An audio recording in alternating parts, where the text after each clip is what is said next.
1807, the McGeorges moved in here, and they were here until I think around 1935. The last one that was here was a bachelor, and when he died, of course, there was no children to leave it to, and he owed a man in Darlington some money, and he ended up with the farm. And then he owned it until about 1937 and sold it to George Heasley and his wife, and they were here until 1942 when my dad and mother and uncle bought it. And their dad and Francie's granddad financed them. He had money and he financed them to buy it. And then they had farmed up toward Newcastle on a rented farm for 2 years before they moved down here. And so they were at it until 1980 when they took us in as partners, and then eventually turned the whole thing over to us.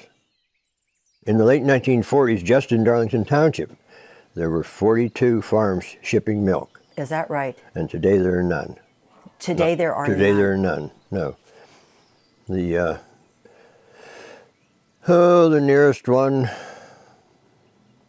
the one up around Petersburg, and there are a few scattered around Elwood, Fawnville, Hookstown, probably not more than 10 in the whole county.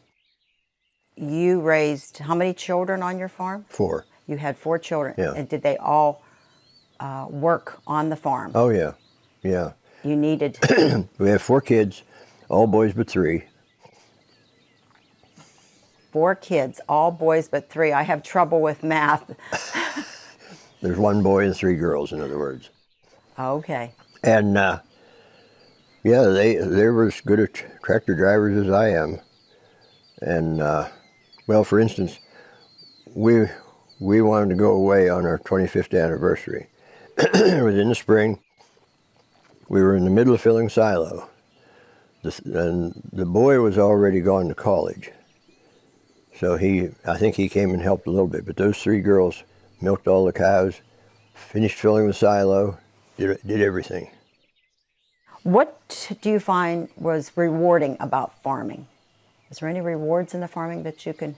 Well, not the money. Not the money. I was just going to ask you, what about finances, and did it sustain the family? Well, we were able to pay our bills.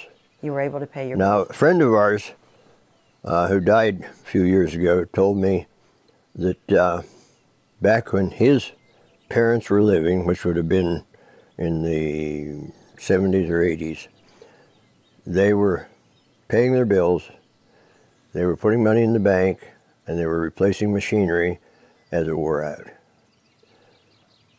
When he was talking to me, this would have been mid-90s, I suppose. He said, we're paying our bills, and that's all. We're not putting any money in the bank, and we're not able to replace machinery. So at that time, that's how much things had declining. changed. And that's a large part of the reason why there's so few farms around, particularly dairy farms. Was it that the expenses of everything had increased? That was a large part of it. Machinery, feed for the animals? Feed, fertilizer, spray, everything. Now, did you raise your own feed for your animals or just pasture? Most of it. Most of it. When we were milking cows, we raised most of it. There were, we had to buy soybean meal to mix in our feed. I guess that's as far as feed. And we bought calf starter, which was commercial stuff, just for calves when they're, up until they're 6 or 8 weeks old. I see. But yeah, we grew our corn, and we used to raise oats. We hadn't raised oats for many years. So what would a good cow produce? How many pounds of milk would a good cow produce? Well, of course, that has changed a lot over the years. The breeding genetics into the cows has just skyrocketed the milk production. When I was a kid, if a cow gave 3 or 4 gallons of milk twice a day. She was a wonderful cow. And today that cow is less than average. There are spectacular cows that will make 150 pounds of milk a day. 150 pounds of milk. 150 pounds of milk a day. How many gallons is that? Well, let's see, it's 8.6 pounds to a gallon. So you do the math. That'd be getting pretty close to 20 gallons a day. From one cow? Mm-hmm. From one cow. Now Wow. that's your spectacular cows. Mm-hmm. Your good cows, your average good cows will make 80, 90 pounds a day. That's probably what you'd consider good. Yes. So the future of small farming is no longer in the picture. Pretty bleak. It's Bleak. pretty bleak. There are plenty of small farms around that are just raising a few head of beef and working in a mill or someplace like that. So they have to have another job in order to sustain the family. To support their habit. Yes. Yeah. Yes. So if you were to advise somebody into starting into farming, I'd say, well, you need $1 million and work down from there. And work down from there. $1 million and then work down from there. Okay. My dad told me years ago, he said, "You're crazy to want to farm." And I said, "Why is that?" And he said, "There's too many easier ways to make a living." Interesting. Yeah. I mean, when we were milking cows, we lived on 4 and 5, maybe 6 hours of sleep a day and a 10-minute nap in the middle of the day. Mm-hmm. And it's not all hard work, but it's just busy work. It's just a daily grind. Your day began at what time in the morning? When we were milking cows, we were up 3:15 every morning. 3:15? 365 days a year.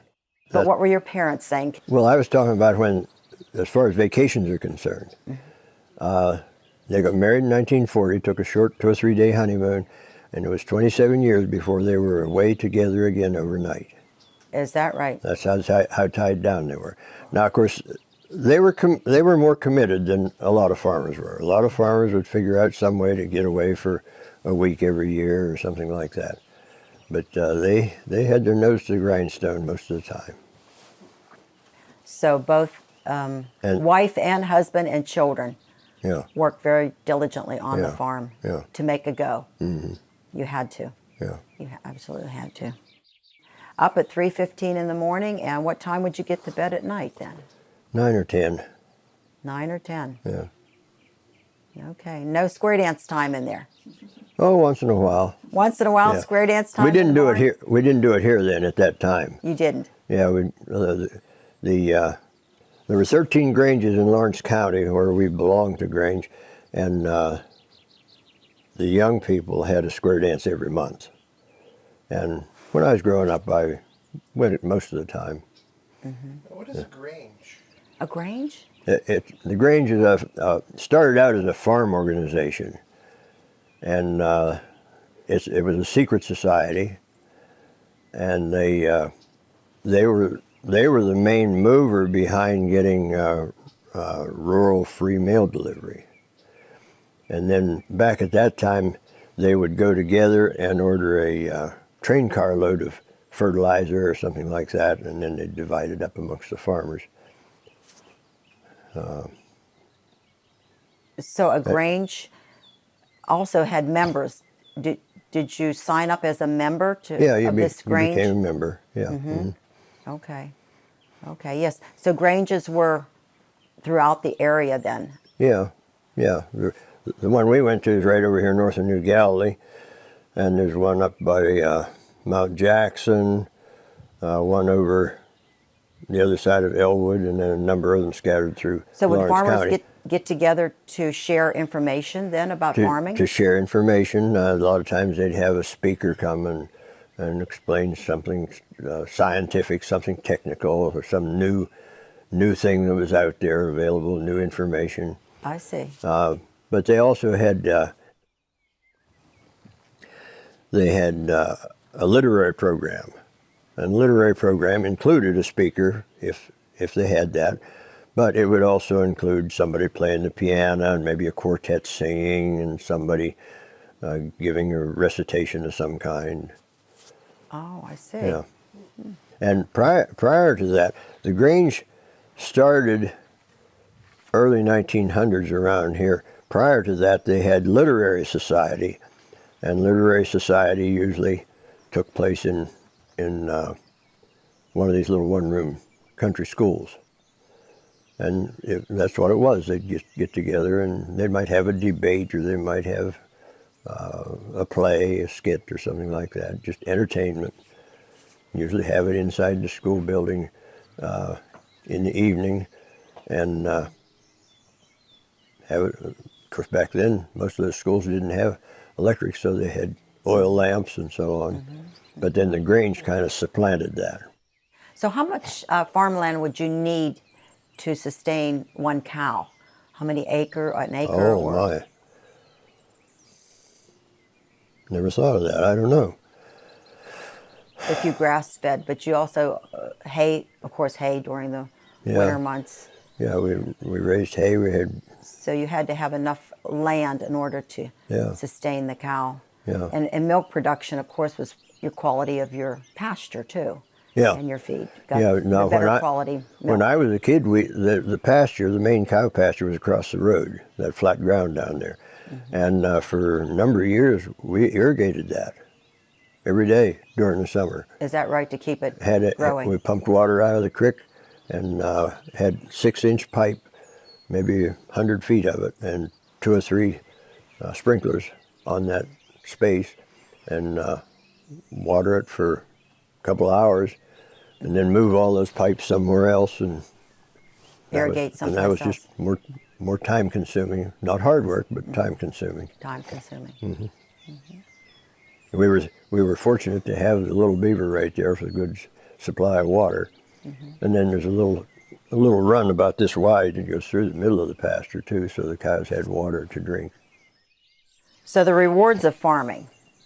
Is there any rewards that you can think of that you would say that? Yeah, it's I guess it's mostly mental.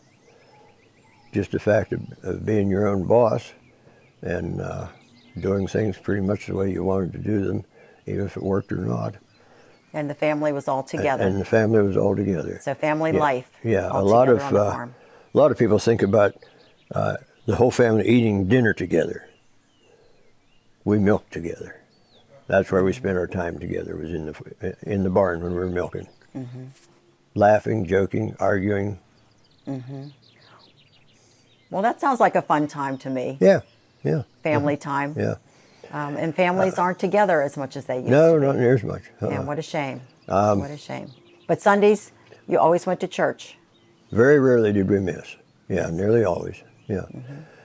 Once in a while there'd be a broken water pipe, or the cows would get out or something and you missed. Or a cow was having a calf. Mm-hmm. You know, there were plenty of things to stop you, but not on a regular basis. One time, talking about milking and having a good time, Blue Coat is a topical medicine for animals, for an antiseptic, and it doesn't wash off. It wears off. If you get it on you, it's there for probably a week before it's gone. One time, Nellie did something, was razzing me, and I managed to get that and smear some on her leg.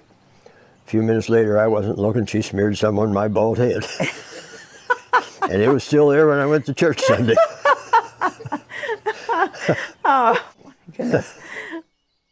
You had your good times on the farm, too. Sure. You had your fun times, and working together was that was worth it. One of the big beauties of it. Yes. And the kids learned how to work. Work ethics. Work ethic, learned how to take responsibility and so on. So all the kids had their chores. Had chores, yeah. It was different. Wasn't always the same chores.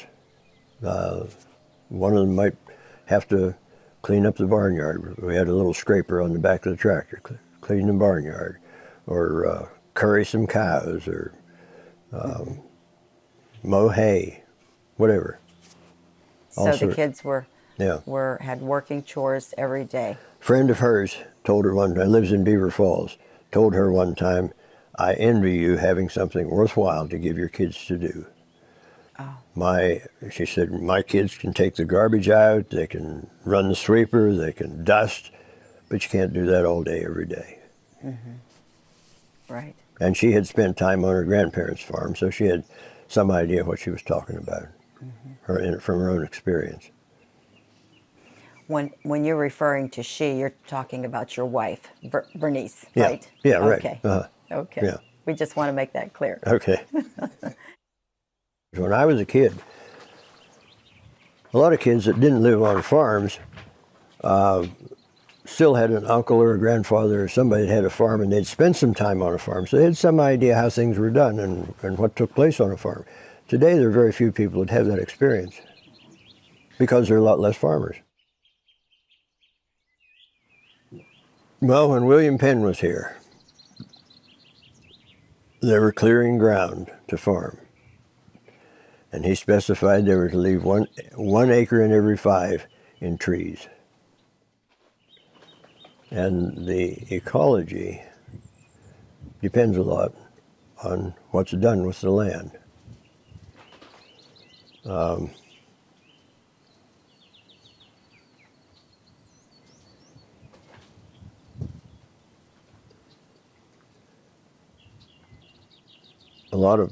In some places, the ground is just farmed to death, or was, I shouldn't say today, but was farmed to death. I know I've read that down in the Piedmont, further south, back early 1800s, they would farm, say 50 acres until it wore out, and then they just moved somewhere else. Got to the point that it wouldn't produce anything. There's been a movement, not a large movement, but still a movement for some years to buy local. And if there's nothing local produced here, there isn't anything to buy local. And if people can see where their food comes from, they have a little better idea what's the history of it. A friend of ours was telling me just recently there were some kids came to their farm as a class of kindergartners or whatever, and they showed them how the cow was milked, and the woman said, "Now this is where your milk comes from." And this one kid says, "That's not where our milk comes from. My mother and my grandmother said our milk comes from the store."